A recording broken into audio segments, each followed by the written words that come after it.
A sprawling desert of green and blue stone as far as the eye can see. A patchwork of massive fingerprints frozen in time like an ocean of glass. It is a perilous journey to pass through these cold and unyielding valleys and crags, and yet, in the very center of this expanse, lies the jewel of the waste. A floating archipelago far above the treacherous maw, a refugee haven and a slice of paradise for those who survive the trek. You, lucky privileged haunted you, are among them. You are invited to experience a moment in the life of one Spondylus Killari and learn what happened in the Malachite Wastes. Spondylus. When you wake up this morning, it is to the sound of something going on in your environment that rouses you from your rest. What wakes you up this morning? I think it's the sound of movement in the house, of voices and laughter, and then as I start to wake up more, the sound of birds outside my window.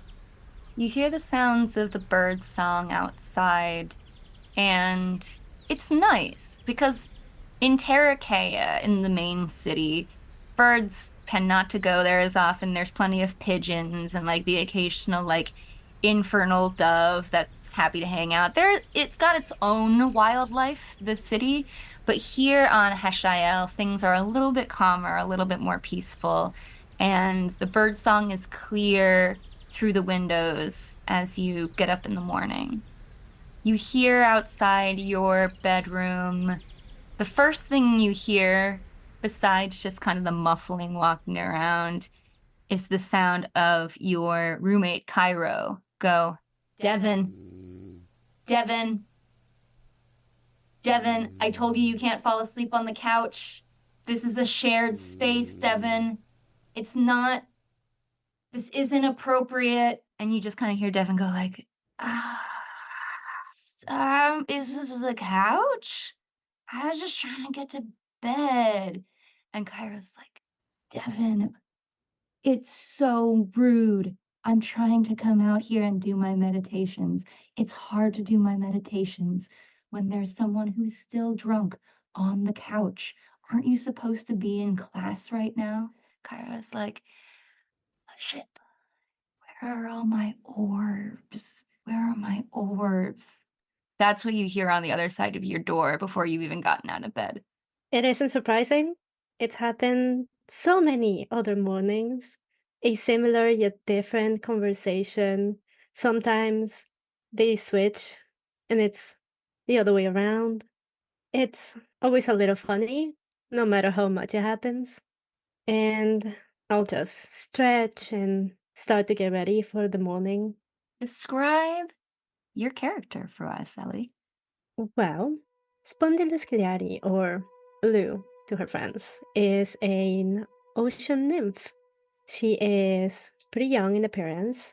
Some would say that she looks to be 17 or 18 years old, but in that sort of timeless way, like she's been that age for a very long time. And she might have been. Lou doesn't really know her age. She's Fae, and up till about 6 months ago, she's been living in the Feywild, where time works a little funny. She looks like the ocean shore. Skin made of shiny sand, different shades of brown mixing in ways that almost resembles freckles. Hair made of ocean water, magically formed into the shape of two beautiful braids that rest on her chest. And still, it seems that it has life of its own. It twists and moves like gentle waves. Her eyes too resemble the deep green-blue water she is part of. Lou is also pretty feminine, and also like water, she prefers to not be constricted in the way she dresses. So today, she is wearing a white blouse, intricately embroidered with ocean wave patterns, and tucked into an ankle-length pleated teal skirt with matching embroidery. Around her neck sits a silver necklace with a large polished red-orange seashell attached to it, a spondylus, her namesake. And of course, she has a set of matching silver earrings. She usually prefers to not wear shoes, but she's learned that in the city it is a little weird in most establishments, so she has chosen some low-heeled white sandals, a compromise. You get ready for the day, and you hear your roommates fall into a kind of rhythm outside of the door. You hear a little knock. You almost would miss it if you didn't know to listen for it. Yeah, come in. Hey! And you see like the door crack open a little, and you see it's Devin in the doorway. She's small, petite, little pixie, probably about like foot tall, maybe. She's just kind of like fluttering her wings in the doorway, and she said, "I'm really sorry. Did we wake you up?" Oh, no, it's fine. I needed to be awake anyway. It's okay. Like, I'm sorry if we bothered you. Cairo sat on me, and Cairo's like, that's why you don't fall asleep on the couch. You are small, and I can't always see you. And Devin's like, I am small, and that doesn't mean I deserve to be sat on. Are you okay? I'm fine. And you can see she's like looks a little tousled, but the way she's dressed, like she's got on like kind of like a tank top. She got on like a cute little mini skirt. Her makeup is definitely from the night before. She's got glitter in her hair and on her kind of like in her freckles. That's not just like the kind of natural like glow of being a fae. And she definitely had kind of a fun night out. She's like, I'm actually going to skip my first class of the day. So I was thinking I was going to make breakfast, and I was thinking of making like blueberry pancakes. Do you want any? Yes, I would love some. And also, are you skipping or is it just too late to go to that? Kyra's like, you can hear from behind. It's like, Kyra's like, it's too late. She's already 45 minutes late. And Devin is like, I am skipping because I deserve a me day. That's what I've decided. Because this Monday is terrible. Yep, totally. And you're not getting any pancakes now, Devin. Cairo, I'm saying to myself, Cairo's like, you're calling yourself your own name. You're still drunk. Hey, do you need some help with cooking? Because I will gladly do that.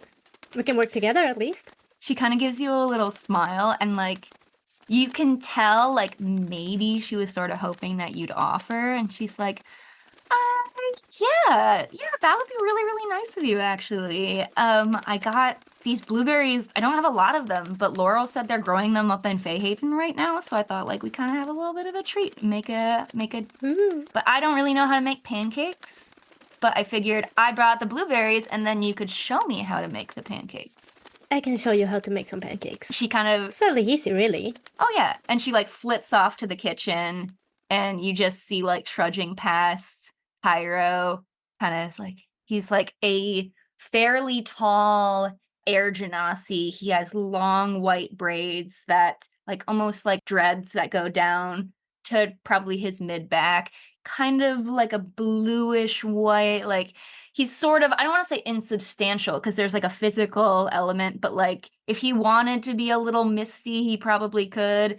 He just looks tired. He's still in his pajamas and kind of gives you like a as he like walks like a half wave as he walks past and like flops down on the couch. Lou waves back. Okay, time to start.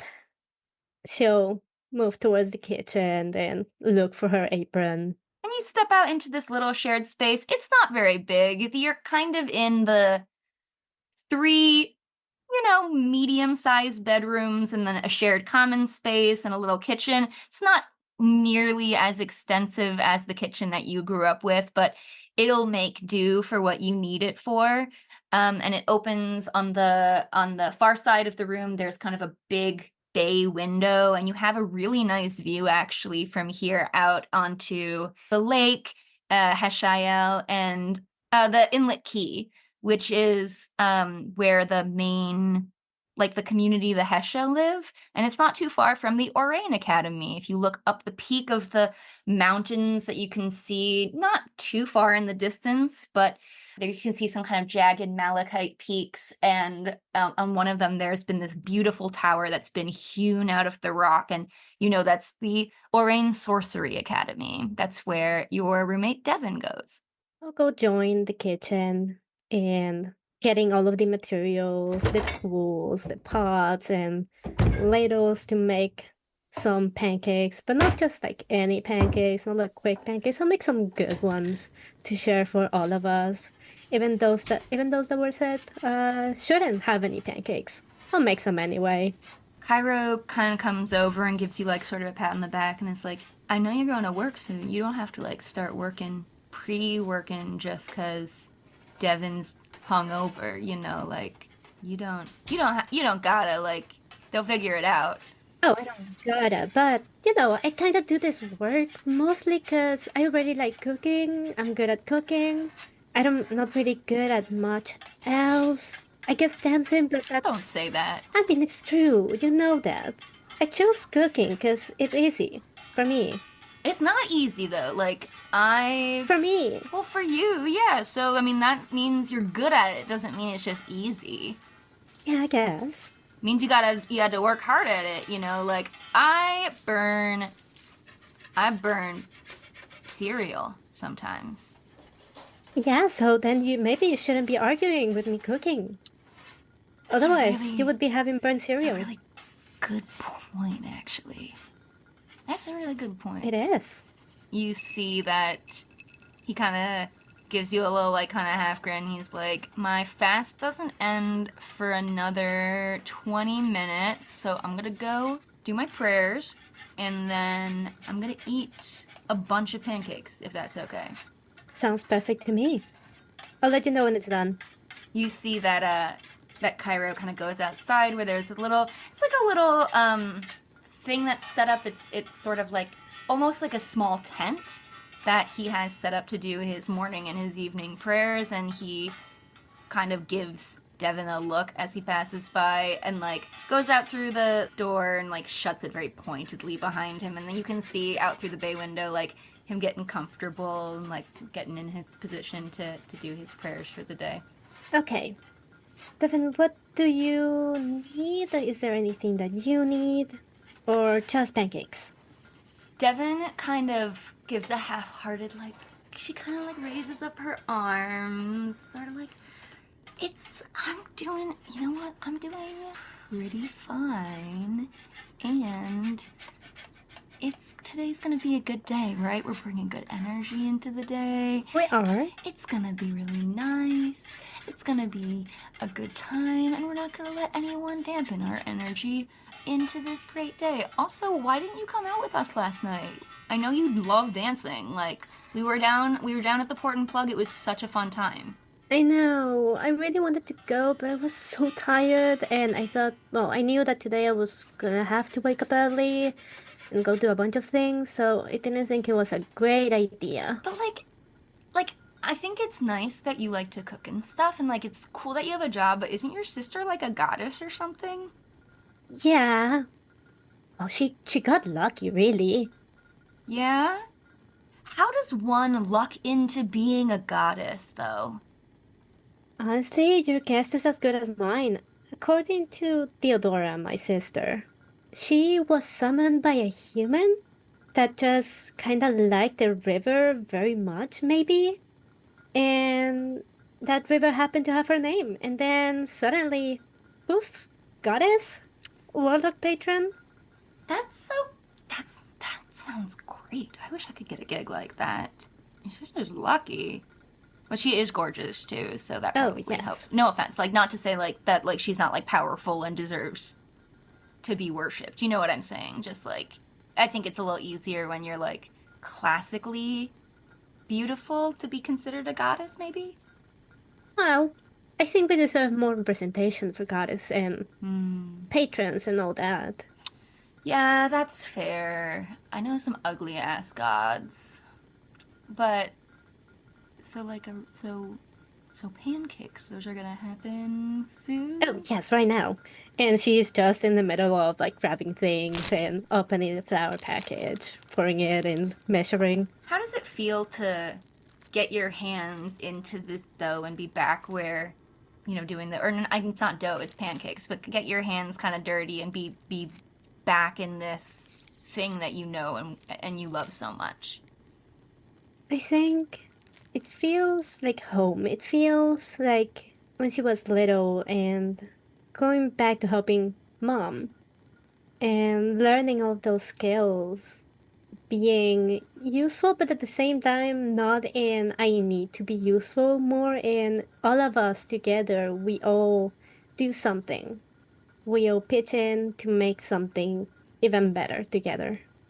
And even something as small as pancakes that is easy to make, that most anyone could if they try a little. And so, especially, it's better sharing this moment with Devin and not alone. Having this kind of recollection, you are overwhelmed as you kind of are smelling the batter cook with this memories of being in the kitchen with your mom, this kind of half sunken kitchen after the occupation ended. And it's great because now you guys can kind of swim everywhere faster and it's easier. But you got used to having the comforts of a kitchen and it's a little easier to cook. And like stovetops were something that you weren't using very much before. And this sort of assembly line that comes to an organic fruition as your mother sort of, for lack of a better word, gently orders everyone to their positions, and you know your dad's helping out, and your sisters and your brother are helping out, and you're always the one who gets tasked with, as you get older, the most important jobs after whatever your mother is doing. So, is there a specific dish you remember like just loving to make with your mom? I think something that I like would be something quite simple. A sort of mini casserole made of potato, like mashed potato, avocado, chili peppers, lemon, and all of that is put together with the potatoes to make like a base, and then the avocado goes on top of that, and then a layer of chunks of fish Ooh. dressed with like lemon juice and some mayo, and covered with another layer of these mildly spicy potatoes. You think about that as you make these pancakes. You give a plate to your roommate Devin, and she literally looks as though she's taken like a bite of heaven. She's just like, I needed something to eat so bad. I did not get home until like an hour ago. Don't tell Cairo. Evan, I just listen, like classes are kind of been stressful lately, and I just wanted a little blow off a little steam. It's not like I'm doing it all the time. I know, I know. I'll make you something else. You can't just have But they're pancakes. so good. I know, but not just pancakes. At least have something to drink. Do we have any juice? You go in the fridge. The fridge, anything that is in the house that is food is what you have brought there. Your roommates, you know, like Cairo has like a jar of pickles in the fridge and like some like a marinated fish that he might have as a snack. I don't think Devin has ever brought non-alcohol based food into this house. And like at some point when Lou first moved in here, I think she came with the idea of I have to label my food. I have to make sure that we're all contributing to something. Because her sister told her that that's how people do that. People Yeah. do those sorts of things here. And then she learned pretty quickly that, oh no, they'll starve. They'll starve without me. And so now she doesn't. And it definitely seems as you have kind of become the unofficial chef of the household. It seems like Devin might come from like a family that has a little bit of means, so she has the biggest room, but she also pays a little more rent. Cairo is the one who, like, he's pretty good at tidying up. Like, Devin's kind of a slob, so he, like, kind of keeps the place neat. But you're definitely the person that, like, when people come home, they're kind of like, but if I come home after Lou, then maybe there will be a treat for me. And I think Lou doesn't mind it. She's pretty happy to do the cooking and low key, sneakily try to teach them how to cook. It doesn't take long before the scent of the pancakes has drawn Cairo back in from the outside, and he's like literally like, I am so hungry, thank you so much. Like, gives a little polite little bow, takes the pancakes, shoveling pancakes in his mouth. Like he's taken like a bite per pancake kind of situation. I've grabbed some orange juice and I'm pouring it for all of them. Like little glass, big glass. You see that Cairo kind of looks at you and he's like, so like, what's the plan today? You gonna set up in Fayhaven, or are you gonna take the cart somewhere else today? I don't really have much of a plan. I was kind of just gonna figure it out as I went, but Spayhaven sounds great. Yeah, Devon's like, if you stay up really late, you could probably set out outside one of the bars, and then people would get so much food from you because they're like leaving and they're like a little bit drunk and they're like, I just and then you got it. It like the meat is cooking, it hits them right away. They smell it. They're like, oh, I gotta buy this food. And Kairo's like, that's a great plan if you think that Lou needs to like stay up all night and like a kind of dark part of town by herself. Like, that's a great idea, Devon. Devon's just like, I think she'd make a lot of money doing that. Like, I would definitely buy stuff outside of the club in the middle of the night. You're not wrong. It's not a bad idea. Maybe instead of staying up all night, since, well, most drunk people are gonna be leaving at like what, 5 a.m., 4 a.m. if I'm being generous. Maybe I could just wake up really early. You see that Cairo kind of thinks for a second. He's like, like, it might not be a bad idea because, like, I know the neighborhood can be a little bit. They're not trying to be standoffish or anything, but, like, they can be a little, like, skittish sometimes. But I bet you that if you were to set up maybe something after, when the community center is, if you came around, I know you probably want to be in like Terrakea today for a while, but like if you wanted to come back in the afternoon, I bet you could probably make some sales just from like, people dropping their kids off and off from like school, like the kids who stay after for their programs, for like study and stuff like that. Like, I mean, like, if you want, I could just like introduce you to the community center leader, and maybe he'd be cool if you like wanted to sell some stuff there too. That would be so helpful. Yeah, that's a great idea. See, this is why you're the smart one.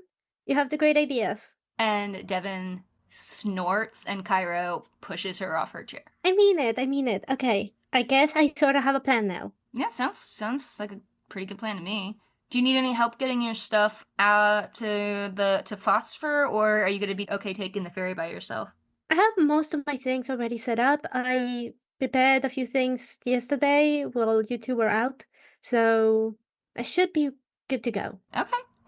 Well then I'm probably gonna head over to the community center pretty soon anyway, just to like see what needs to get done around here. So I should be there most of the day. If I'm not there, I'll probably either be at library or temple, so you could find me. I mean, I'll be around. Okay, cool. And Devon's like, and I am going to take a I deserve it treat nap. Yep, you go ahead, and I've made some things. They're in the fridge. Feel free to grab anything you like, so you don't die. You see Devon's eyes like completely light up, like she's so excited, and Cairo's like, Devon, you just quit being such a mooch. But you can also see that he's like already like opened the fridge and is looking to see what you've left in the fridge. Yeah, no, there's also stuff for you there. Don't worry, it's not. I don't mind that. It's good. Make it for everyone. You're the best, Lou. We love you. I know. And she'll start getting ready, and there's still a couple of things that she needs to prep, things that cannot be made like night before. So you prep mostly your ingredients, and you prep anything that you need to, and you get your little cart all saddled up, and you're ready to head out toward the ferry station. As you walk out of your house, your little cute little home, being on Heshael is a very different environment than being in Terrakea. You're still gonna have a hard time finding organics here. You're still gonna have a hard time with like trees and flowers and stuff like that. But there's something about the way that things are kind of created, about like the way the mountains are, and the way that there's kind of overhangs of rock that feel much more kind of foresty here than they do on the mainland. There's a beautiful lake here, crystal clear waters that you can even see at some points to the bottom where the malachite divot underneath. A waterfall runs down from the highest peak into this beautiful lake and will run off the side of the island itself, kind of into nothing. To this day, the source of the waterfall itself does not seem to end, and the people who believe in Hesha on this island, which would be most of them, think it's a blessing that Hesha left before they Before Hesha left mortals and ascended and determined not to interact with their people again, that they were going to be a distant deity, leaving this island, these series of islands hovering in their wake, pulling the ground itself with them to create the islands that now stay fixed in space. And this waterfall is just one more signs of that promise that this land was left for them. As you step out, you see kind of like a beautiful little hamlet. It reminds you a little bit about where you grew up, in that they've got docks along the side. It's not quite as close to the water, but it's a much more centralized small community than most of the places within the island of Phosphor. It's a lot homier. The people who live on this island are used to living more communally than the people who live in Terrakea proper for the most part. You head out toward the edge of the island itself, where there's a ferry station, and you will take literally like a literal ferry. The biggest difference is, rather than taking a water route, you're taking a sky route from your island home right now of Heshael up into the city of Terrakea. Public transit is much more popular here than individual sources of transit, and so it doesn't cost anything to take the ferry. You get up there, it probably takes about 30 minutes to get from Heshael to Phosphor. There's several stops along the way, but today you get off at the Fayhaven stop for the ferry and make your way to the bustling marketplace. I think even though it's been 6 months already, it's still scary, right? It feels new, it feels different, there's so many people, it's a completely different environment. It's taken a bit. My sister had the graciousness to teach me some things about how city life works and how people work. Because, come from a place that doesn't need as much, that you can just exist in nature, and that's the way things are. It is normal. People can come and go and do as they please as long as they don't bother anyone. You're great. But now here there are so many rules, so much to be aware of. Even time and money, which up until recently were pretty strange concepts. And so I still feel like I don't quite belong. And yet I'm making my way through things, getting to know some people around here. I've been around these places, around these parts for a little. I've met a couple people, but still not quite right. You remember in this moment, as you think about this strange feeling about the freedom of having left home, but the restriction of the society that you now live in. That's not what you were used to growing up. You remember that moment when you were very small, when the seawall fell. You remember your quiet, commanding grandfather, who had been a silent fixture in your home for so long, walking out past where the wall had fallen and embracing the beautiful, watery horse that rose up to meet him and went back to the nature, the pure, unbridled nature that he had come from.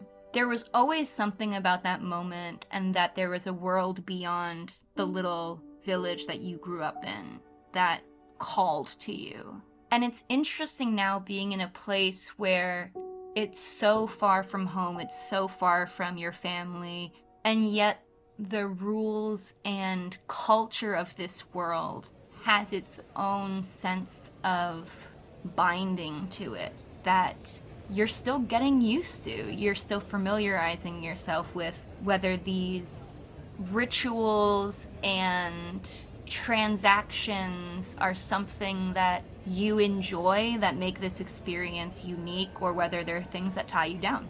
And as overwhelming as it is, in a way it's also exciting. It's something completely new, and it is that call to something larger, to the open waters, to what lies beyond. And that's why I'm here, to find if maybe that calling is here somewhere. The streets that you walk down, this marketplace in Terrace, is full of all of these stalls, some of them very permanent and established, some of them more slapdash that people have thrown together.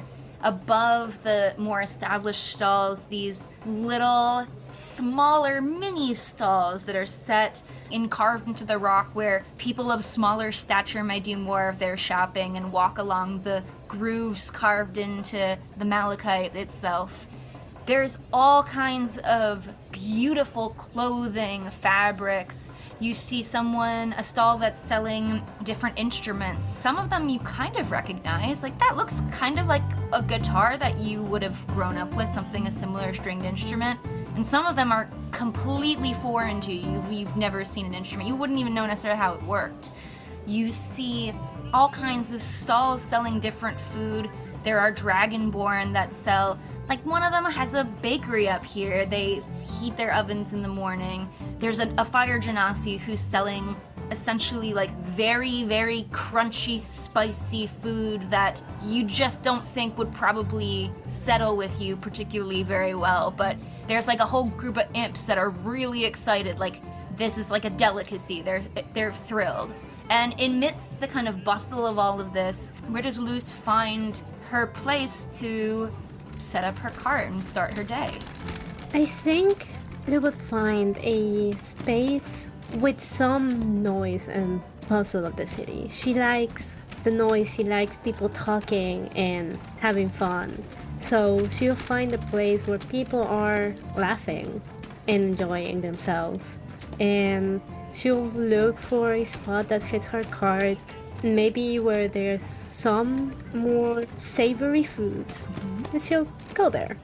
You set up in a beautiful, there's sort of a place where some of these market streets meet and make sort of a square almost, and there's a fountain there actually. That's a perfect place for you to set up. People are sitting by the side, they're sitting on the edge of it, and there's some other vendors. You can say it's like almost a market style food court, and lots of people will come up here for their lunch breaks and taste the different vendors that are around. What does Lou begin preparing on her cart? She's got like a little, I assume, like, well, you describe it. I was gonna say she's got like a little griddle. You know what your cart is. Because it is pretty early in the morning, she doesn't want to have something that is too heavy or too meaty. She reserves those for later in the day when she comes here or somewhere else and she knows that she's gonna be staying until later.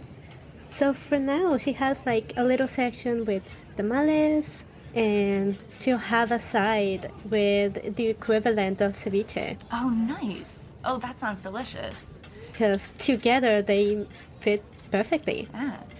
While it's hard to find the fresh, like it would be hard to find like fresh vegetables necessarily, you've been able to, after spending some time and getting to know the people in Fayhaven, find a lot of spices that you remember from using at home. And if you haven't found the exact match of the ingredient, someone said, oh, well, we don't have scallions, but you might want to try this powder. Actually, we've been able to make it taste really similar. These ways that people have figured out away from where they've lived how to make do. You're able to get a pretty good supply of fish. There are fish that live in the lake on Heshael, and there's also fish that come to market in the morning, and sometimes you find yourself there in the wee hours of the morning seeing what the fresh catch is. You've been able to meet some vendors that way, and you're a little bit young and you're a little bit new, and they don't recognize you, so you're still they're probably still upcharging you for some things you might be able to get a better price on one day, but your conception of money is also not very strong yet. Like, all of these fish, all of these things were something that you and your community shared for free with each other, so what's the difference to you between 1 gold for a whole sack of fish and 5 gold? Oh, absolutely. I think to her, as long as the fish is fresh and good and it matches the dish, then you say 5 gold, here, have 5 gold. You can definitely see in her eyes like well, listen here, this is the freshest fish, this freshest catch you're gonna get. Look at, like, they're still wriggling around in my tanks, and you can see, like, she actually has, like, some tanks of, like, fish that are still alive that she'll pull out from you, and she kind of gives you like a little bit of a once over as she looks at you, and this is probably, earlier yesterday morning or this morning that you got up. She says, you're not from around these parts, are you, Badar? Not whatsoever. Did I do something weird? No, just a little bit, you seem a little green. You seem a little doughy-eyed here.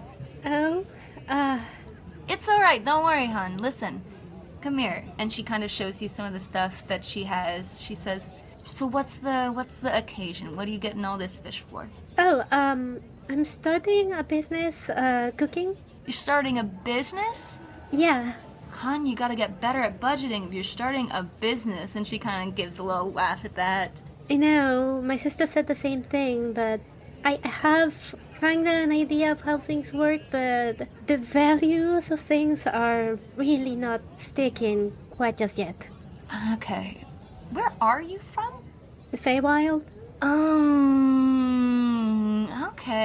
Okay, I understand. Yeah, that makes some sense. Listen, she kind of points out a couple vendors. She's like, that guy, he usually, if he says he's got like lobster, it is real lobster. Almost everything else that he sells is fake. I don't know how he manages to do it, but I think it's some kind of prestidigitation thing that he does, and it's like, oh, it's a fish, and it's actually like that.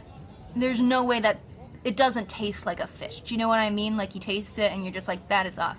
And that guy over there, he's going to upcharge you almost every time, and if you don't want to offend him, you will offer him, like if he says it's gonna be 5 silver, you go for 2 silver. Don't go any lower than 2 silver. He's gonna counter offer. You're gonna end up around 3.5, but it's gonna be like 3 silver, 5 copper, whatever. It'll work itself out. So she kind of starts giving you like some little tips a little bit, and she says, yeah, it's interesting. I don't know a lot of people who want to come this way. It's usually the other way around. Like people are going back to visit the old country, so kind of a little more unusual to have someone from the homeland come out here. Yeah, I've seen a lot of people travel to see our town and the adjacent places, but I don't know. I grew up there, and so I heard that this city was new and interesting, and there were different people from many places, and I wanted to come and see it. And, well, I need money. I've never really needed money, and so I thought, why not start a business of something that I know, right?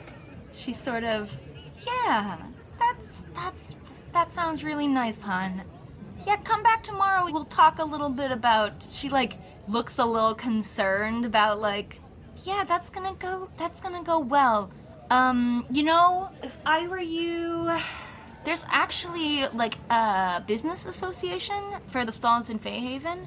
You don't necessarily need a license, but it is always nice to approach them to see that like, you're not stepping in on anyone's turf or anything like that. And she kind of starts giving you some like, you can talk to this person might, like, she sort of gives you a little list of like, here's some people you can look up, and then she gives you the list and she's like, and remember, like, always come to me for the freshest catch of the day, Yeah, what's your name? Toulouse. Toulouse. Thank you so much. I don't know how I hadn't heard about getting a license. I've been trying to get this set up for a couple months. I haven't been running fully for don't worry months, about it. It's okay if you don't have a license, if you don't have a permanent stall yet, and you don't want that. You can't afford that yet. So, okay. So what you want to do, though, is you want to make people known that you're not coming in and just trying to steal anyone's business. You want to make sure you're not necessarily making the same stuff other people are. So it's kind of more of a gesture of goodwill. Kind of get yourself acquainted with the community a little bit. So you could check out one of their meetings. You could stop by.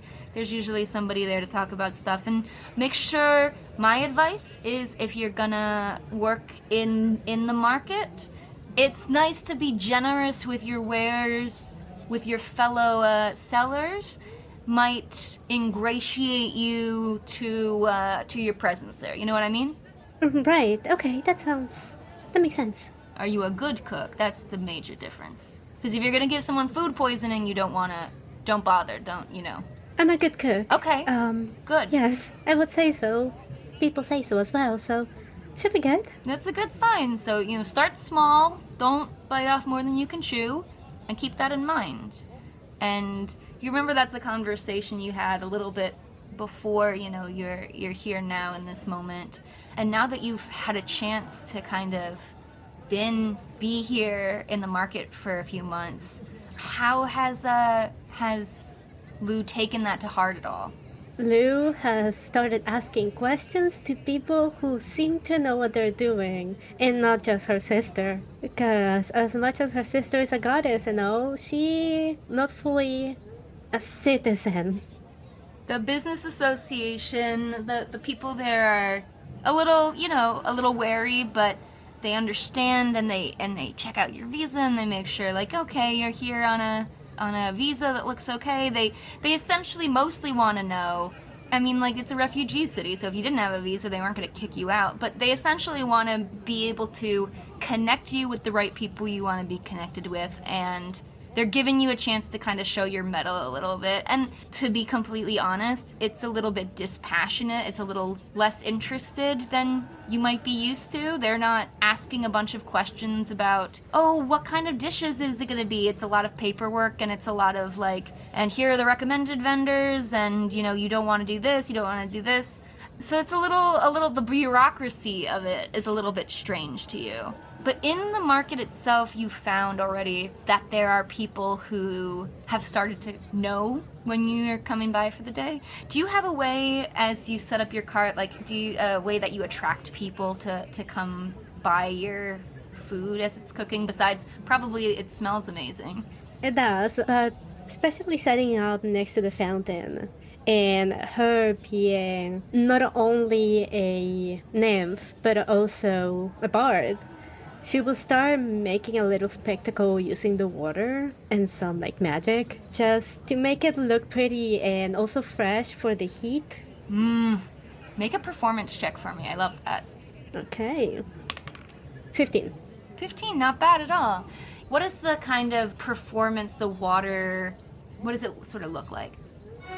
She'll pull some water from the fountain, and first it'll just look like this, almost like a water snake, just swishing along the sky. And then she'll make it separate into different globules of water, shining and catching the light, so that it almost looks like rainbows.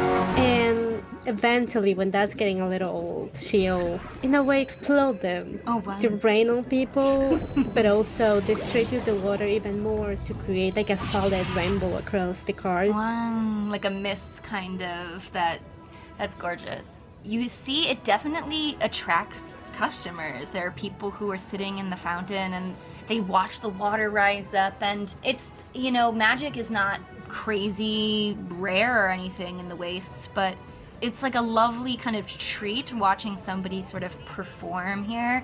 You see there's a little boy that goes, "Mommy, Mommy, look!" And he's pointing up, runs up to point at the water and sort of reaching out. He's like, "Wow, oh my gosh, are you a wizard?" It's like this sweet little otter boy. And she'll once again pull a little water and just hold it as a little, almost bubble in her hands and float it towards him. "I'm not a wizard, but I can control water a little." He's trying to catch it in his little paws. He's like, "Wow, Mama, I want to be able to do magic like the not wizard lady." And you see his like otter mom kind of comes over and like puts a hand on his shoulder, and she goes, "Oh wow, I've never seen a dish like this before. Is the fish raw in it?" "Not this, because most people don't like to eat it raw, but if you do," and like I'm mostly pointing at what I described before. I have like mini casseroles, and I'll guide her more towards the ceviche. It is cooked with lemon, so it retains that freshness from the raw fish. That sounds pretty good. You want to try some, Leland? And he kind of goes like, yeah. And so she's like, "Yeah, well, I would love to take 2, and then, honestly, it all looks delicious. Whatever you recommend, I'd love to take 1. We were just looking for somewhere to have lunch today." "Oh, great. Then let me put some ceviche, and then I'll get the tamales, and I'll add like 1 to a little plate, and I'll get 2 of those. Do you like sweet things at dessert?" Leland is like, yes, and his mom kind of like, All right, and I'll pass her along the plates with the savory meal, and then I'll get a little container to put in some like fried, not quite like a donut, shaped like a donut, but made of sweet potato and yuca, and that served on top with like a sort of caramel spiced with like anise and cinnamon, and it's of course made warm and freshly made. Pass those along with some little sticks to be able to eat them. And you see they dig right in, and you can see like the little otter boy's like, Mama, the fish is tastes different than the fish that we usually have. And she's like, yeah, it's from a different place than we usually make it. We make fish a little bit different. And Leland's like, where did you make the fish from? Where's the fish from? Oh, I'm from a little seaside town in the Feywild. You're from the Feywild? That's really cool. I didn't even know that was... I didn't know people still lived in the Feywild. Oh, we do. And she's like, I'm sorry. He's a little like, gets a little excited about stuff. But this really is delicious. I haven't had anything like this before. We'll definitely have to come back. And you see, like, they're eating and enjoying it, and Leland takes, like, a really big bite of the dessert. And you can see on his face when he bites into it, he expected it to be like a donut. And he sort of pulls the face, and he's like, it's not like what Grandpa used to make. Probably not. And again, his mom kind of looks over, and she's like, no, like, let me, I'm gonna try a piece, too. That looks pretty good. And she takes a bite, and she goes, yeah, that's not like what Grandpa used to make. Like, ooh, it's kind of soft on the inside, and kind of tastes a little. Does it taste a little licoricey? It does have a little bit of brown sugar and not quite molasses, but a little similar to the taste of it. It's a little sticky but fried, and it absorbs the caramel. I've never tasted anything like this. It's really, really interesting. And Leland's like, yeah, it's pretty good. And he's like, and he kind of takes a lick of the top, and he's like, the part that's like caramel is really, really good.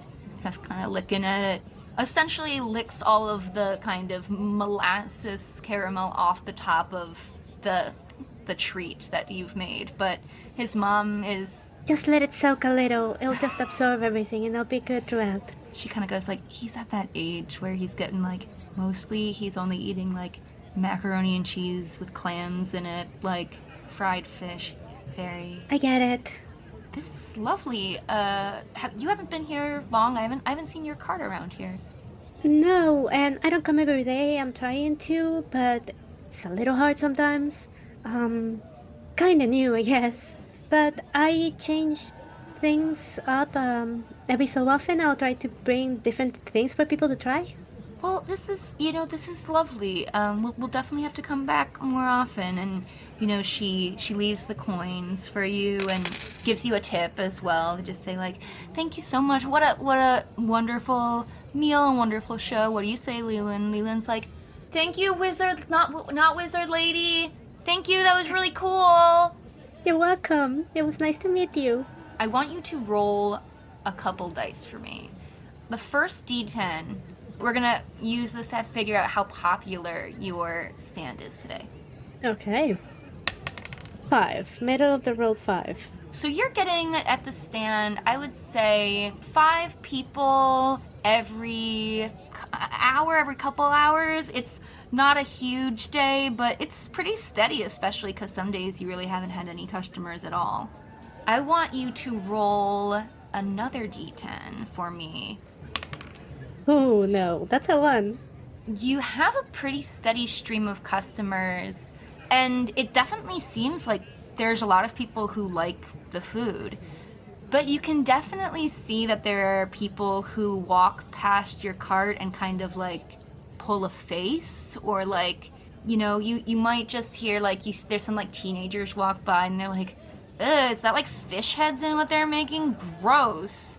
And one of the other kids is like, ew, I would never eat fish heads, disgusting.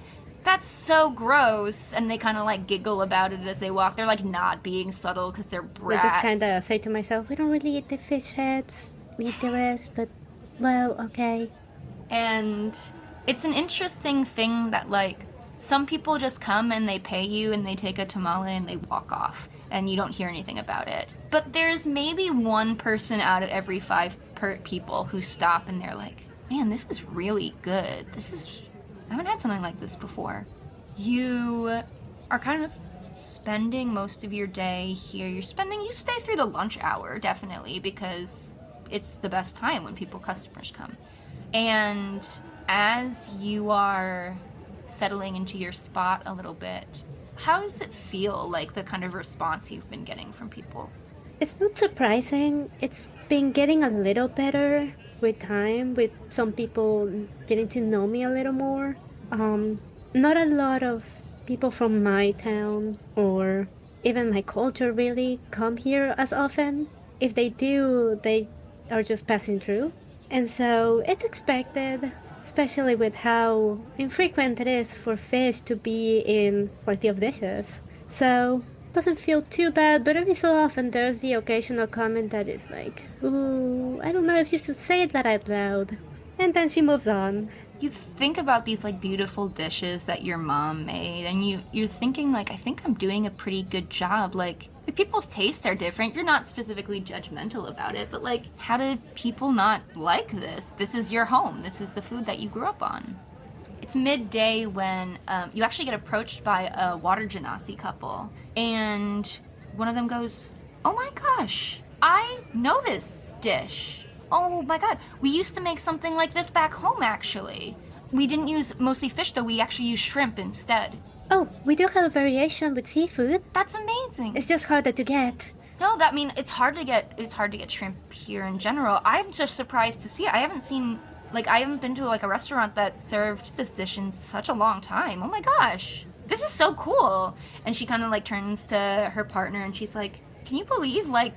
And her partner is like, "Yeah, it's kind of weird. I didn't grow up as traditionally, like I grew up here. But my mom would always talk about like all the different fresh fish dishes that her family would make. This kind of sounds like what she used to describe."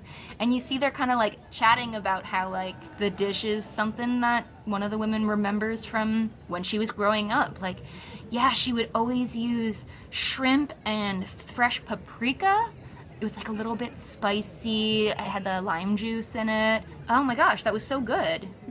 I really do wish we had more options of fresh vegetables. No. Because it is just not the same. Yeah, oh my gosh, yes, right? No, my mom used to make, she would take like fish or sometimes chicken and she would put it, on a skewer and roast it with all kinds of like peppers and all kinds of fresh vegetables, onions and stuff. Oh man, it was so Oh, that sounds delicious. good. I miss onions. Laurel's been talking about like trying to like, I guess the plants that are like tubers and like they're not super sunlight needing, they can grow better here.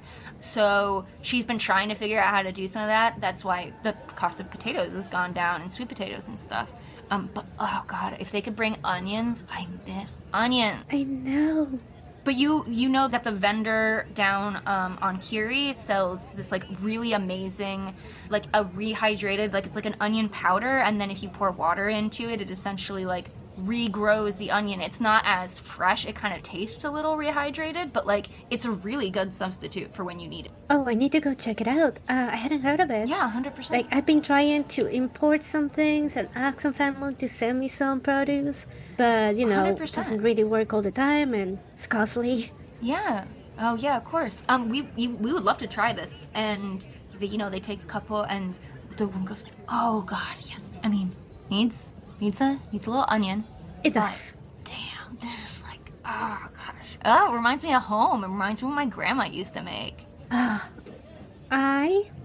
What's your name? I would love to talk more, and if you have ideas and things that you miss, things that you would like to see. Oh, I would love that. Absolutely. And I don't really cook very much, but I do know, I have some friends who are also water genasi who they know where to get like different kelp powders and pretty good like seaweed substitutes. So, and I'm definitely gonna tell there's been people who've been like missing this, you know? But that's so good to hear. Kind of feels like there's no market for it, but every so often people like it, so that's fantastic. It's just, you know, finding your niche. Yeah. You know, it's not bad to be unique. This is really, really good. And yeah, my name's Susie.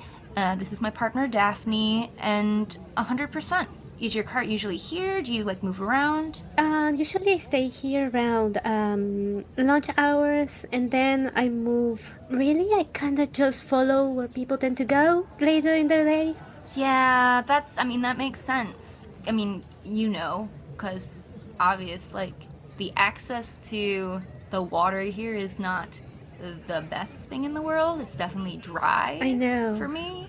Dry climate, not favorite. But, we actually have, I don't know if you do any kind of, like, sports or anything like that, but, like, I've been trying to get together, like, essentially, like, some kind of, like, water sports league going on.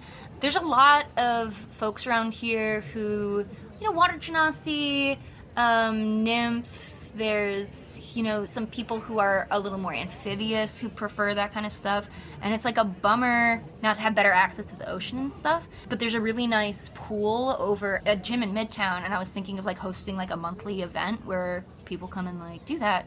And honestly, like, I bet you anything if you were to bring the cart down there would be people who'd be all over this too. Not that, I mean, I'm not, oh my god, I'm so embarrassed. I'm not trying to ask you to work our event. If you wanted to work our event, we could also talk about, I'm asking if you want to like join. I'm so sorry, I'm putting my foot in my mouth, and Daphne's like, babe, you're chill. Oh, it's okay, really, really. I do the same thing all the time. But no, I would love to. It sounds really fun. It's not the best class. Like, you know, it's a little unusual to find, like, I don't know what would we call it? Like, humidity likers, water people. You know, it can be a little dry out here for some of us. So it'd be just fun to have like you know, share tips and figure out where the best places to stay wet are, you know, in town. Actually, yeah, no. I will check it out. When do you meet?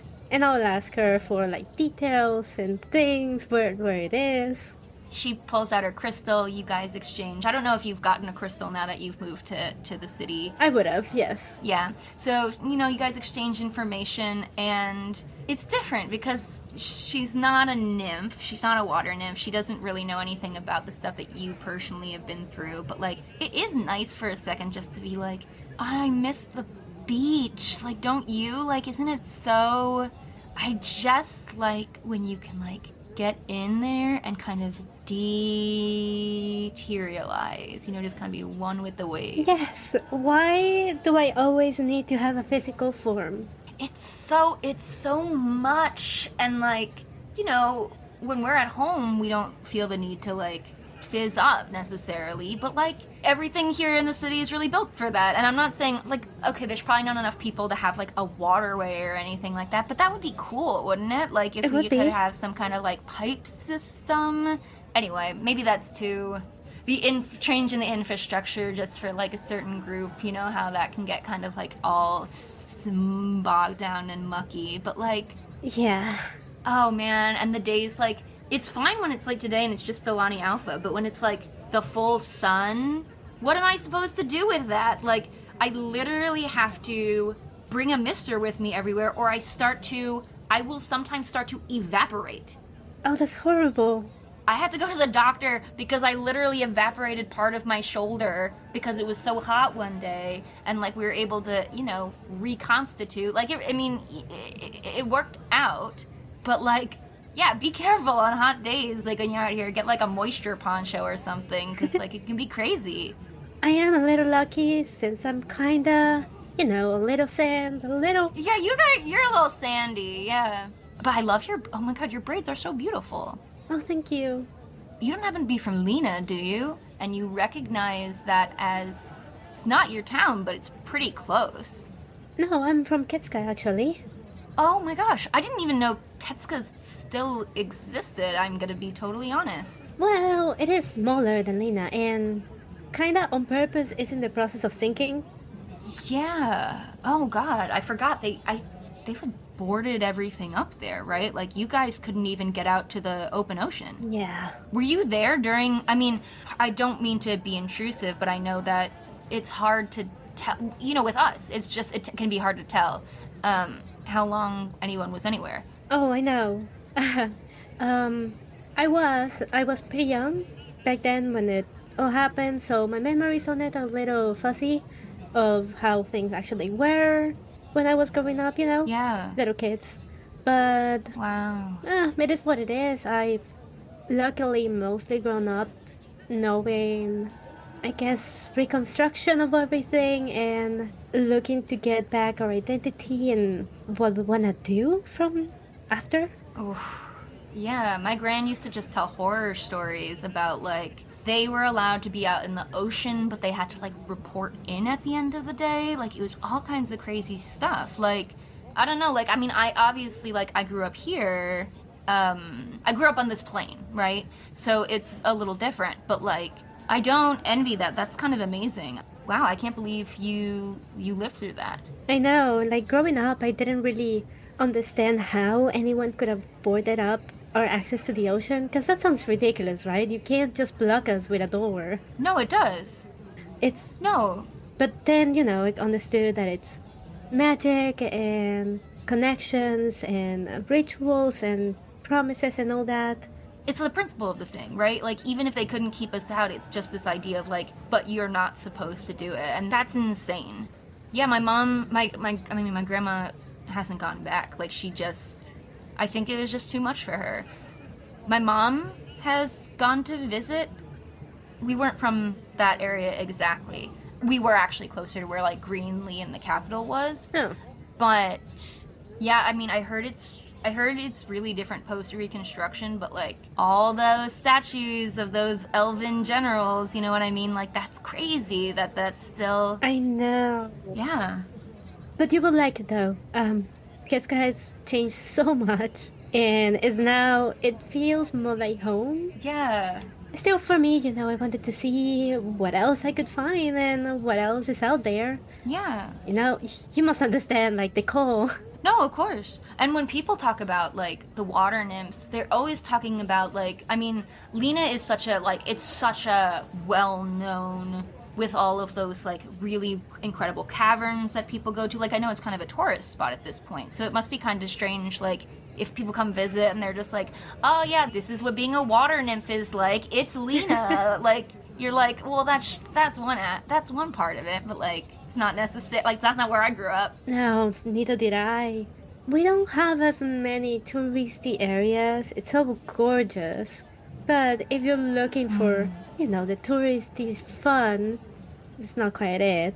It is a beautiful place to come and relax, though. Honestly, for me, I just want to be close to the water, and like, I think I've been a little nervous about it because there is that sense of like, it's not my home, To go back to Faye is like it's not where I'm from, but it's also where I'm from. So this thing of like going there, it's like, are they going to be like, well, you're not good at being a water genasi, you know what I mean? Like, because there are water genasi that are from the material plane, and they think it's weird that my grandmother was from the Fae. So like, it's just like a uncomfortable, but it must be. Yeah, I mean, I imagine like the transition, if you were living in Fae earlier, to here hasn't been easy either. No, I struggled a little with adapting to the way of city life, but it's not that bad. And I'm living near Heshael and the waterfall, and that's gorgeous. I'm glad I get a chance to be there. Yeah. Are you getting along there? Because I know they can be a little bit like, I don't want to say territorial. It's not like they're really welcoming, but they can get a little like prickly, I guess. Like they don't really love when we swim in the lake for a long, like, I know that there are certain times of day or certain days where it's like very sacred not to be in it, or like that it would be considered unclean or something like that. I don't really like, I'm not trying to be disrespectful about it, but it's just like a very different relationship with water than we have, Oh, yes. Kind of just how it was in water in one way or another. Yeah. So it is strange, and honestly, you offering a bit of a chance to meet other people and be part of a little community is wonderful. I've been having a hard time really fitting in. Oh, well, yeah, like, I know it's not as good as, finding a group of nymphs or anything, but like, yeah, you're totally welcome. We'd love to get together sometime. We usually have a good time. And you seem nice and you make really, really good food, so easy. Oh my goodness, I didn't tell you my name. Spondylus or Lou. Lou, oh, Spondylus, that's beautiful. That's Yeah, your necklace. it is. Oh my god, that's so, did you guys have like the shell name thing? We absolutely did. Yeah, yeah. Yeah, my grandmother wanted to do something like that. The Genasi don't necessarily do that exactly, but they have kind of more of a traditional like water naming system. But when they moved, they thought it would be like, I mean, it's not like we can exactly hide we're water Genasi, but they thought it would be like a little more appropriate to like acclimate to kind of like take on a more. Yeah. So that's how I ended up as Susie, which is kind of crazy, but I mean, it's fine. Susie's fine. I guess, and also my parents wanted to stray away from that and stay closer to the traditional naming conventions. Oh yeah, it's lovely. Lou is so cute, and Spondylus is a beautiful name. Thank you, I really appreciate that. Well, thank you so much, Lou. We will definitely text you. And the couple walks away, and you can tell like Daphne may be getting like a tiny bit jealous at the end, kind of like, why are you talking to my girlfriend so much? Like, it's so nice that you have so much in common. But like, she's not necessarily mean. She just kind of like, okay, bye. And Susie and Daphne, they head out for the day. Oh, they seem nice. Okay, it's getting late, I guess. You think about what Cairo said earlier. Do you want to try and make it over to like the community center before it gets too late? I will. She'll start to put things away. Perfect. Roll a luck check for me. Just a straight luck check. 14. 14. You actually, like, on your way out, there are kind of some little trails of the water that sort of follow you and sort of attract customers, and that kind of light of Solana Alpha picks up that beautiful green. And you're followed by these kind of like glowing green flashes. You actually get a couple more customers on the way out because they're just kind of like little flash pays off sometimes. And you take the ferry back over to the community center. I think especially now that it's getting a little later, she'll get some of the other desserts because people tend to crave something sweet, something less heavy. So you make some of your preparations as you're heading over, and when you get to the village, the town of Islet Key, it seems like there's kind of like a party going on. It kind of reminds you from back when you were home. Like, instead of the green, blue lights, the kind of orbs of water that would be above these parties, there are these strung lights up everywhere. You can see there are some people dancing. There's somebody at the front who it looks like they're singing, and there's some kind of community event in the town square, essentially, of Islet Key. She almost gets the desire to leave everything and join them, and then she has to focus. It's like, no, here for a reason. And she'll start to move along again, find a spot where the music is bright and joyful and the people are close. She'll follow in. And you kind of watch as this young girl is standing at the front, like kind of at a podium, and she's finishing a song, and the group of people are kind of swaying along as she sings. And as she finishes this song, there's like kind of a gust of wind, and she's lifted up on the air, and kind of almost like a geyser kind of blusters her up, and then she sort of floats sort of feathery back to the pedestal. And as she does so, you can see there's like excitement in her eyes, like something went right. Ooh, something went right, and it happened. And the crowd is cheering, and everyone is singing. And you see Cairo actually he's like kind of in the back of the crowd. He started making his way. He's like, hey, I didn't realize you'd be here so soon. Oh, well, I finished early and I thought I'd just drop by. Oh yeah, here, come back a little bit from here. We'll set up over where the kind of like event is gonna be. Oh, thank you. And he helps move your cart over to an area where there's some like tables set up, and you see like it looks like there might be kind of like a dance floor, and he's like, yeah, like, it's kind of cool, right? Beautiful, that was great. Do you know about the first song ceremony? Not really. I think I've heard about it. Yeah, it's a Hessian tradition. So we really focus on like storytelling, and so different people, like sometimes it's like writing down, but like oral storytelling is really important, and sometimes it's like stories, sometimes it's through song. So when a kid turns 13, before then they practice a lot. They read some from like the sacred texts, and they perform that piece in front of the community and the temple, and then that's kind of like how they learn to cast their first spell. So like their magic might have started to kind of manifest a little bit, but like for her, like that was the first time she like cast a spell for herself, which is really cool, isn't it? That's incredible, yes. I remember the first time I did something like that. It didn't go that great. How old were you when your magic started manifesting? Oh dear, I was really young. Maybe 6? Give or take. Wow. I was kind of a late bloomer, actually. I was a little worried it was not gonna happen for me. But yeah, like is there like a specific god your stuff comes from? No, mine is just. And she'll flick her hair and it kind of just dances in the air, but against the air. Yeah, that's super cool. I know that most of us, when we have that like nature connection, that there is something. It feels kind of. It's interesting because when I do magic, right, it's like there's sort of that innate, the part of me that is connected to air and that I feel it all the time. And then there's that kind of like the really intentional casting where it's like I mean, Hesh doesn't really interact with us in the way that like some deities do, but I don't know, like it's hard to explain. It's kind of hard to explain if. Wait, no, I think I get it. Because, okay, that was like the first time I did that I was able to do anything magical was around that time, but I think that's more, our natural thing. Yeah, yeah, yeah. And then for me, when I started to learn more and lean more into music, so it's less deity and more song and dance. I didn't. I mean, I've heard you like singing around the apartment, but I didn't know you're a musical. You use songs to spellcast too. I do. That's And she'll rummage through her bag that she brings with all her things, and she'll pull out a variation of a pan flute. that's so cool. I've never seen. I mean, we like have obviously like wind instruments and stuff, but I haven't seen.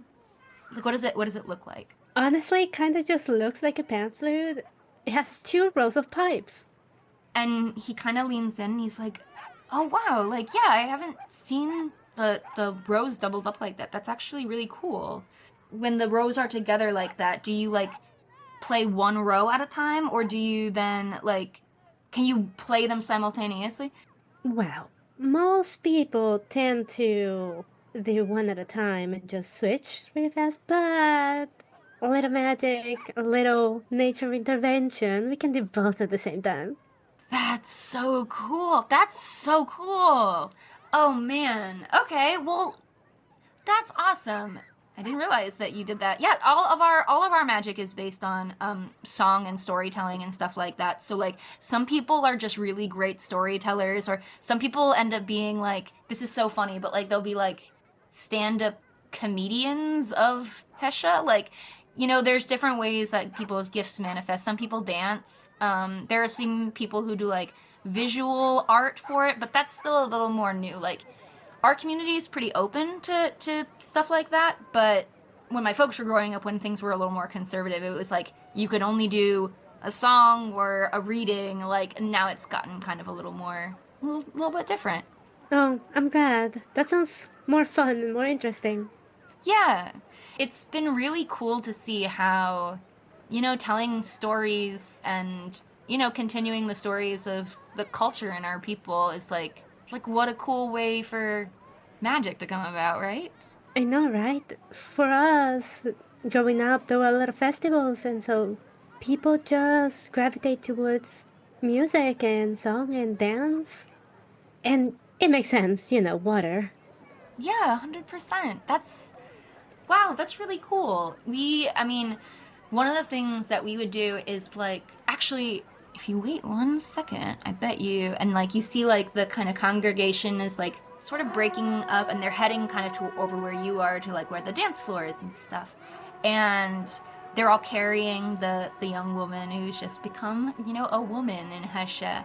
They're carrying her on shoulders, and everybody is sort of like singing. And as they get to this sort of center of where this floor is, and it's all lit, there's like all these candles around. They've been magically enchanted to not go out when their wind is high. And you see like they start to kind of dance in like a circle around her. There's kind of rings that are being made, and as they start dancing like higher off the ground. And so the people who are in the community, there's a lot of kind of the levitation where the young kids, they haven't necessarily learned how to do yet, so they're kind of like jumping along and they're getting as much air as they can before they lift back down.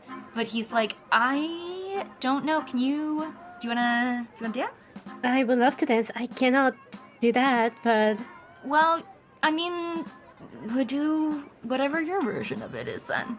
sure. And she'll go along.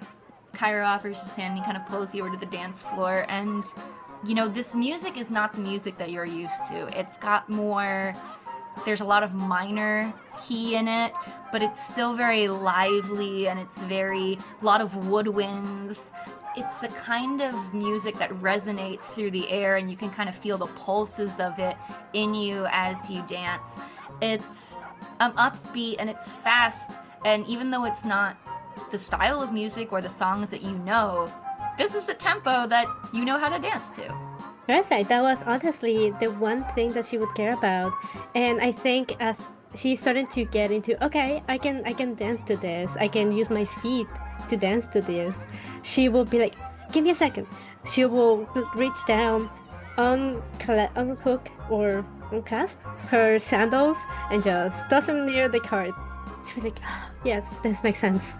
And you actually notice that most of the people in the community are also barefoot. Like, it's very, like, soft. It actually seems as though, like, they may have there's not a lot of grass here, but that either there was some spell work done or there was some kind of imported, so, like, the ground here is softer, almost kind of loamy. You're not necessarily getting dirty from it, but, like, there's a kind of a earthiness and a sponginess when you step onto this dance floor.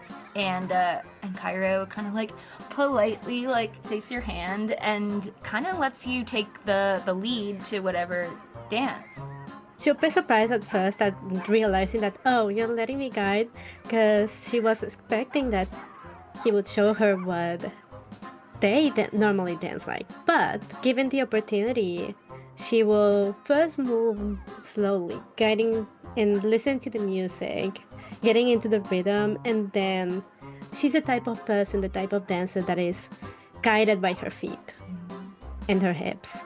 So instead of doing a lot of hand gestures and movements, it'll be mostly like down to like her hips and lowering her center of gravity and letting that carry them. So she'll pull and she'll twirl him around and step to the rhythm. She'll try to levitate like they are, but she's not able to really. Yeah.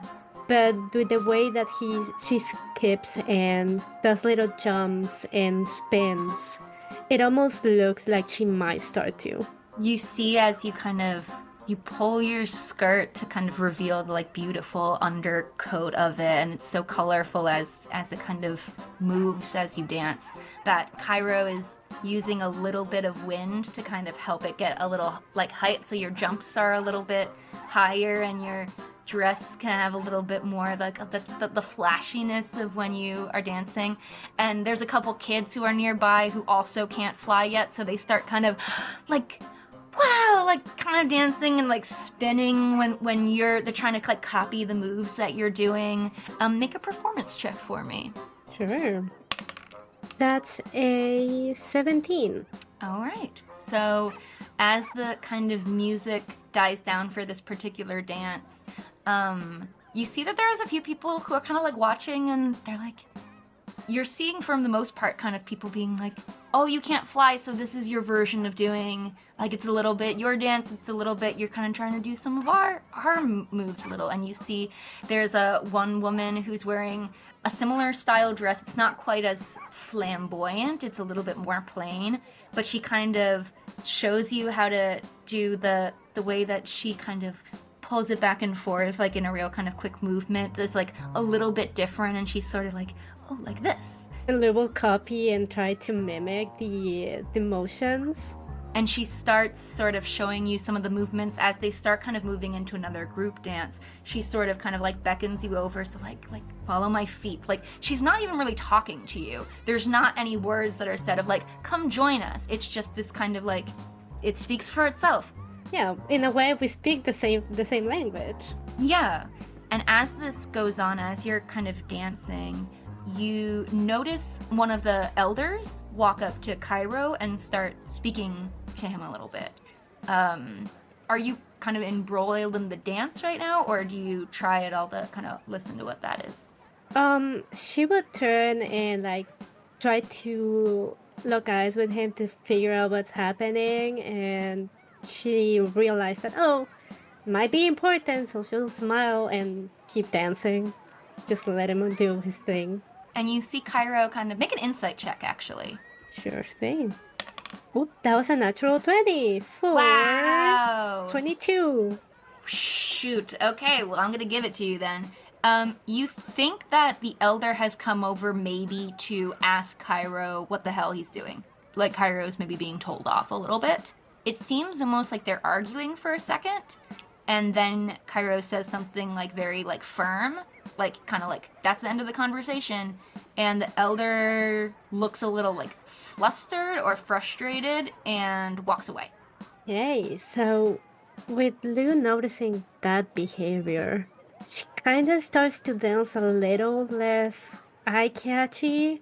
Still trying to follow the people that she is with because she doesn't like to be rude, but she also starting to feel a little self-conscious because she understands that she doesn't really belong. Everyone else who you're like around in on the dance floor seems like they're either being polite and just are like okay with that you're here, or like actively kind of like, let me show it. Like, especially like there's a few young women who are around you who are kind of like now taking it upon themselves in Cairo's like absence to sort of show you the dance moves as you go along. And it seems like there's a lot of in the similar these kind of like group dances, and some of them are more like for the men, some of them are for the more for the women, some of them don't seem gendered at all, but some of them definitely seem kind of like they're like, let's celebrate this girl. And there's a few of them where like she's kind of in the middle of it, and you know, it's about literally and figuratively like lifting her up and celebrating this like, you know, this amazing thing for her. She'll try to also join in at the celebration, but being very aware now that she needs to be careful to not overstep. She is kind of still hoping that Karen will come back and let her know what she can and cannot do. Yeah. I think that after a couple songs, Cairo kind of falls back into step with you and starts dancing along with the group. That's so then. She will relax a little, seeing that nothing bad is happening, and she'll find the right moment to step away and let them have their celebration. When you step away, do you think you open your cart up again, or do you think you head home for the evening? I think after that she'll head home. So you take your cart, it's not far, it's walking distance back to your guys' apartment, and you kind of wrap up for the evening, you get ready. It's been kind of a long day.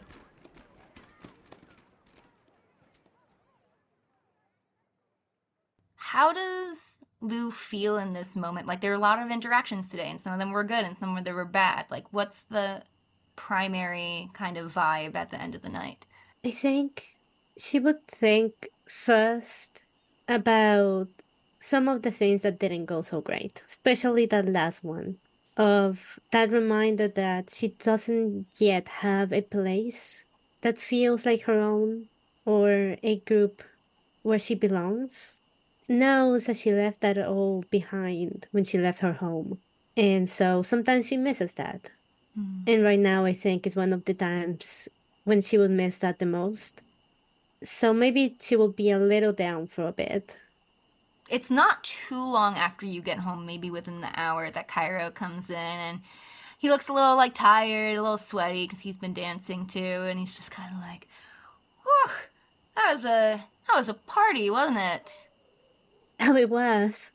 Seemed like everyone was having so much fun. Yeah, it was great. I honestly like you're an amazing dancer. I mean like we've been out to like the club and stuff, but it's a little bit different. So, yeah, I'm really glad that you came. Yeah, thank you for letting me know that that was happening. I haven't seen a lot of guest festivities, like back home a lot. They happen every so often, but not as often.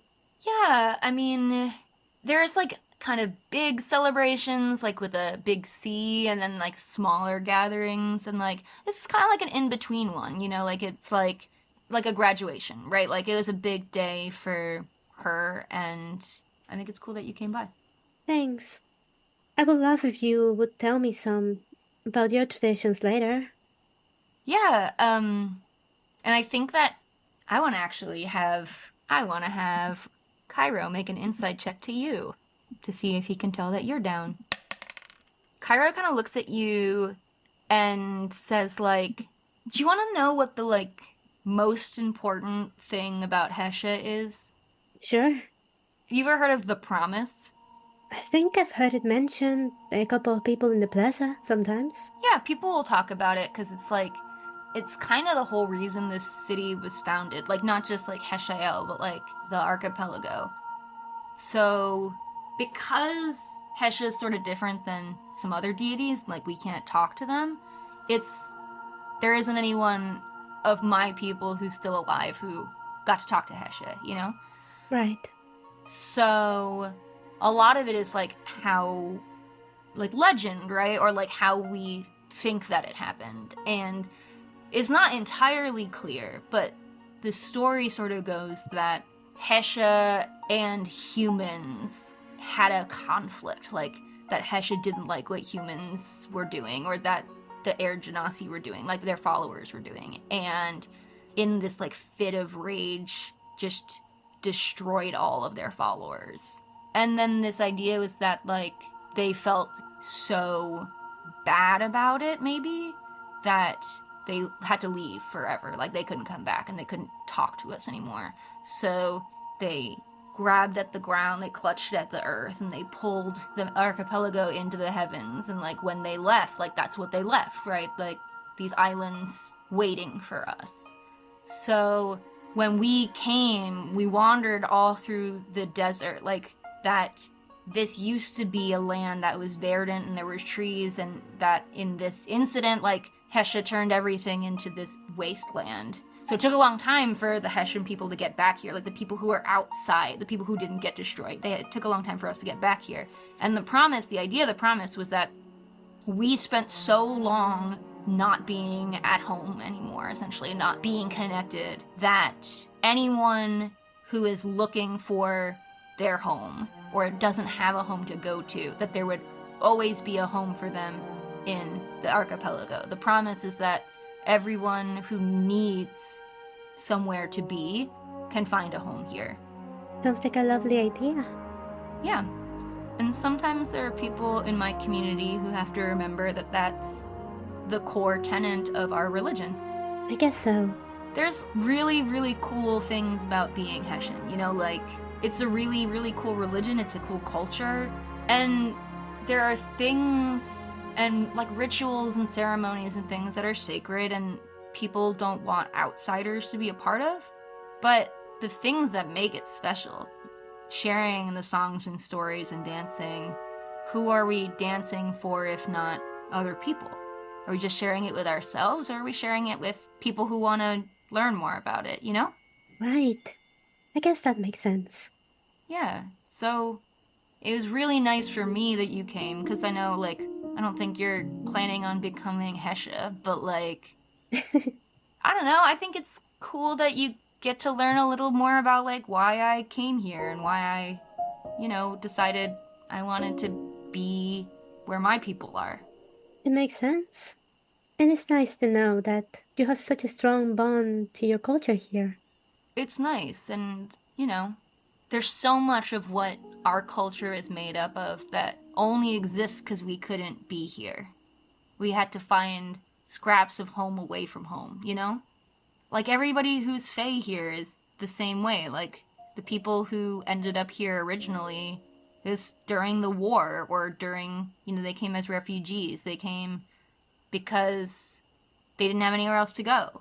So, it's different. I know you didn't come here because you had to come here, but if I was so far away from my community, if I didn't know anyone Hesha around, I would feel kind of lonely. You're not wrong. I did come here because I wanted to try something different, and there were so many stories. My sister, really, she had so many stories of so many cool things. But it's hard. And like you said, I don't really have the connection to the separation, right? To having that taken from me. I lived through it, part of it. And I just think, should I be here? I could return home anytime. I could. Nothing is keeping me here. Do you want to go home, Luce?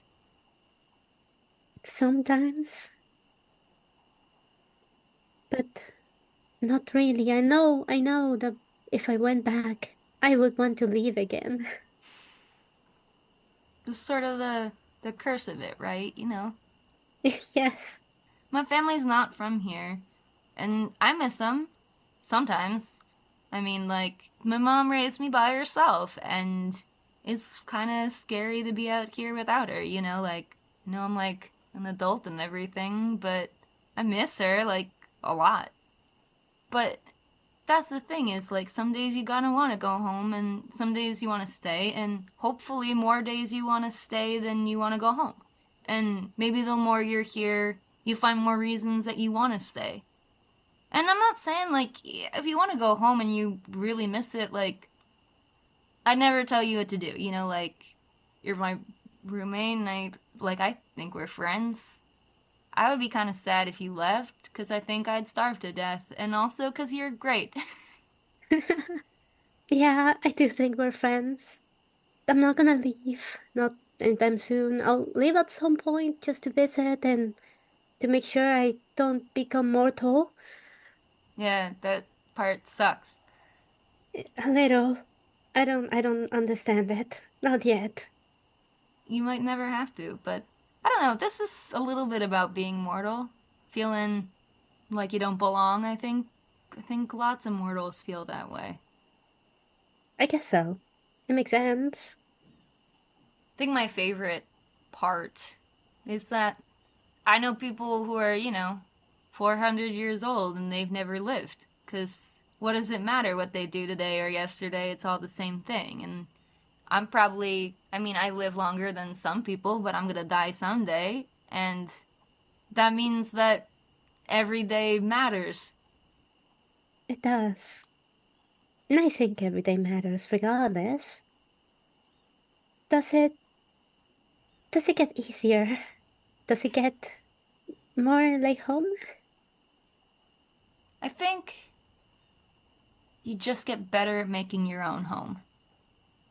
You can't bring home with you, and so you make a nest that looks kind of like home and feels kind of like home, and then it's not the same as going back, but then the version of the home that you make, that's special because you made it. You are very wise. I don't know about that, but I appreciate you saying it. Oh, I'll think about that one. I've never really needed another home. Hmm. I've never known that I wanted another home. I kind of just guess in a way, I kind of wanted to be like Dora a little. Just go with the flow, follow wherever the waves take me. Cairo goes into the fridge and he sits down on the couch and he kind of tugs you by the sleeve so you sit down on the couch with him. I'll follow. And he unwraps some of the food, some of the tamales that you left for him earlier. And he says, that's your home. And if you hadn't come and visited me and visited us, then we wouldn't know about your home. It's okay to miss home. Earlier today, I met a couple of water genasi that were really glad to see my food, so I guess you're right. I can't imagine who wouldn't be glad to see your food, Lou. A lot of people, apparently. It's weird. Then they're idiots. And he, reaches down and takes, a big bite out of, the cold tamale from the refrigerator. It's really good, though. It's fine, and then she'll stand up, but I like mitas more, and she'll grab the other version, the one that is softer and a little sweeter, with cheese. She'll sit down again. Hey, do you know if we can go to the waterfall tonight? Is that available? And you see he's, going over the calendar mentally in his head, and he's like, yeah, I think so. It should be cool. You like to come? Yeah, I think, yeah. Yeah. Is Devin here? And he kind of, looks in, he's like, Dev. And Devin's like, Are you alive? No. Would you like to come for a swim? Or fight? Are we doing moon magic? We're doing moon magic? Oh, yes! Moon magic! And you see she kind of, flutters out, and, one of her wings is, a little crookedy from where it got smushed in the bed, and she's, trying to smooth it out, moon magic time! I feel empty! Let's go talk to the moon! She's beautiful! She is. She'll pack up some snacks, some treats, little sandwiches, and then she'll wait for them to get ready.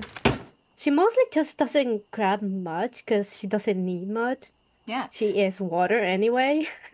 Cairo is air. He literally, doesn't even put on shoes. He's just yeah, ready when you are. And, and Devin is kind of she's doing her best. She's, she is. Flying at half-mast, kind of just, floating a little bit more to behind you guys. The little tips of her shoes are, sometimes dragging against the ground, and then she'll pop back up. At some point, I'll offer to carry her if she is fine with that. She literally, sits right on your shoulder, and she's, kind of, leans her little pixie head against yours. And Lou at this point is not wearing shoes either. She didn't put them back on. No. It's malachite. Why would you? Yeah. And she'll start walking a path that she has walked many times before since she's been in this city. The one place that feels kinda like home. Not quite. It feels a little more like when she would visit the forest nymphs and swim in rivers and ponds. It's not quite, it's all water. So you go in, and again, it is almost it's outcroppings of rock, but in this very foresty kind of way. It's sort of dark, and the sky is a little darker, and the moonlight takes precedence. You walk out to where the falls are, and it's so strange to watch, essentially water emerge from this cave high atop a mountain, crash down into the water below, and you're like, but from why? From where? How does it defy gravity this way? Into the clear water of Lake Hesha. She's gonna put the things that she brought to the side, somewhere that they can make a sort of little picnic, and she'll take off some of the heavier clothing that she has. Then she'll say, well, I don't know about you, but I am going to fall from the very top. And you see Devin go I don't know if that's a good idea. And Cairo's we're not made of flesh. We'll be fine. And Devin's it's so weird. It's so weird. I don't think that's good for you. And Cairo's then be a chicken about it. And Devin kind of I don't think I'm being a chicken. I think I'm a little bit more mortal than you guys. So have fun up there. And Devin kind of is just I'll wait for you guys down here. All right. And Lou, without even turning around, just slowly walking backwards to the edge of the water. She'll fall head first into it. And what is it like when Lou's body, like as sand and water, hits the lake like this?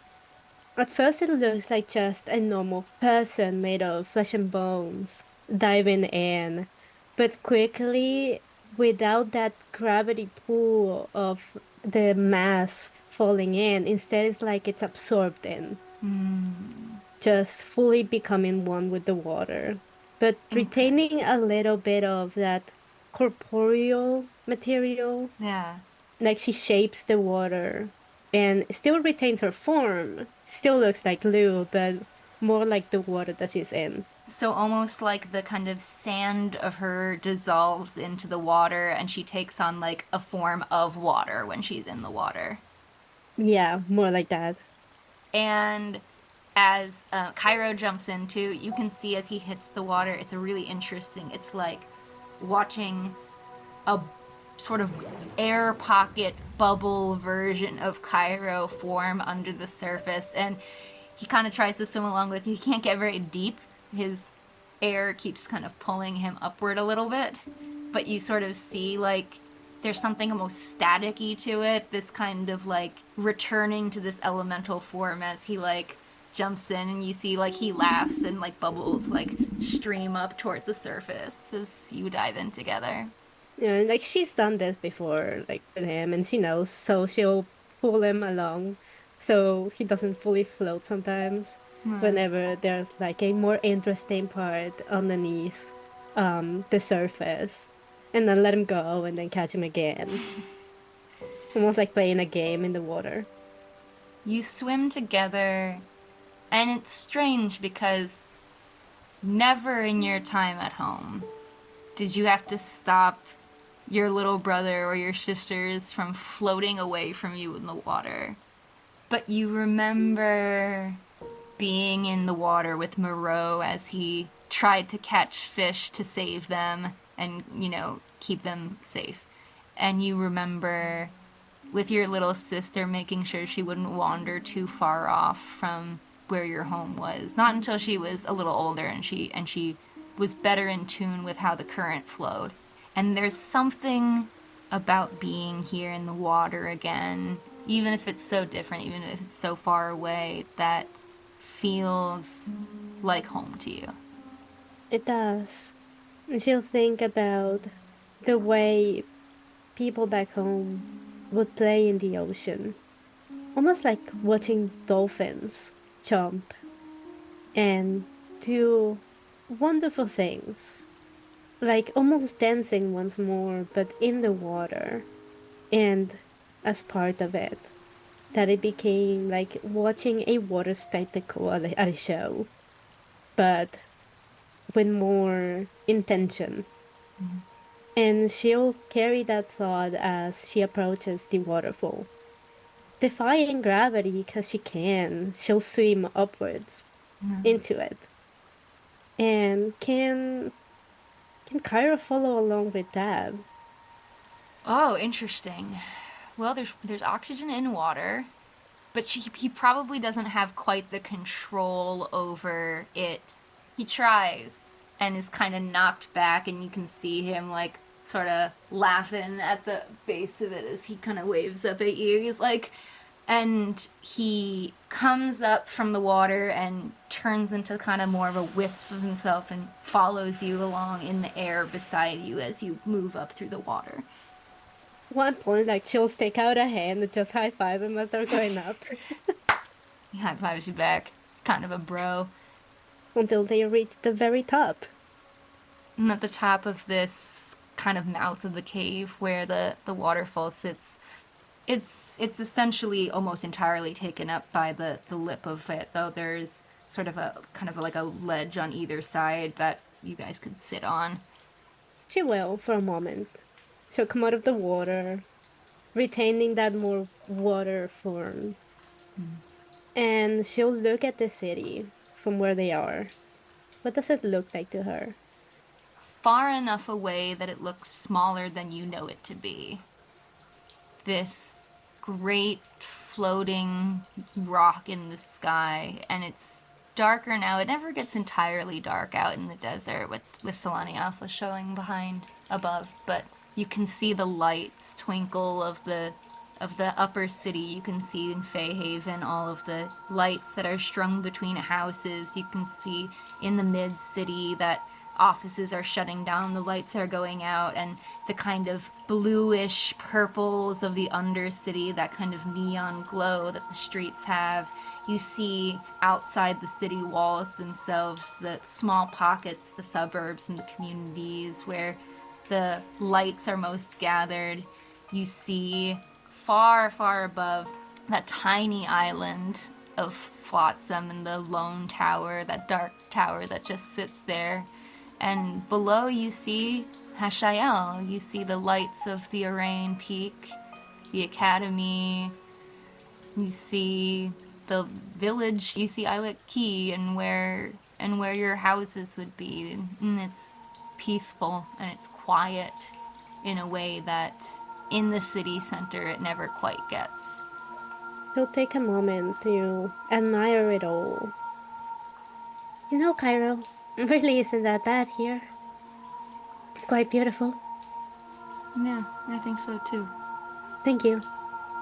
But earlier and even earlier than that, and you know, all the time, really. Shh. Don't thank me for shit, man. Thank you. Oh, no, it's fine. And hey. I'm gonna have to thank Devin too. No, don't thank. What did Devin? Devin didn't do anything. Devin is pretty cool, and she kind of reminds me of my sister a little, but no, I'm not gonna tell her that, otherwise she's gonna insist that she is a goddess. We're glad to have you, Lou. I'm really glad to have you too. It's nice. I'll meet you at the bottom. Meet you down there. I think you'll make it faster than me. Oh, she's just gonna jump. Oh, yeah. That's what Cairo does, but again, he kinda takes his floaty time to get down there. The effects of gravity are a little bit wasted on him. You know, Luz will jump like a professional diver and follow the water. Not joining with the water, but just follow the waterfall until she reaches the bottom with a splash.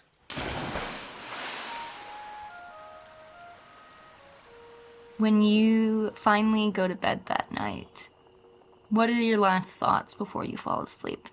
She'll think about what she has to do the next day, where she's gonna go, trying to form a little plan that she is most likely going to disregard.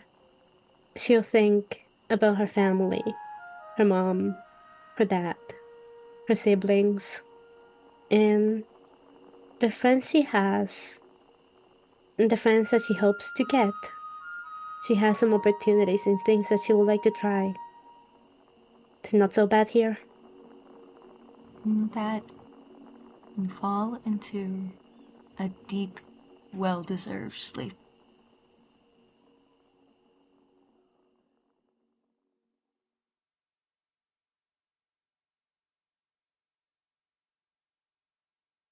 Thank you for listening to this episode of What Happened in the Malachite Wastes. Each of our little adventures are spontaneous tales from our guide, Isabella Z. Vergun, and our marvelous guest. This episode followed a day in the life of Spondylus Killari, played by Ellie Cazorla. You can usually find them traveling or developing their career in social work and psychology. For now, you can follow them on Instagram at Duke_Eligos. Lou's official character art was created by Chris at Gargoyle Pastures. This show is produced by Annalise Fischer. Our music was created and produced by our audio director, Ryan Tucker. Our sound team is Nate Kleeman as our dialogue lead, Jonathan Junkle Rodriguez as dialogue editor, and Alex Torrigan as SFX and Foley.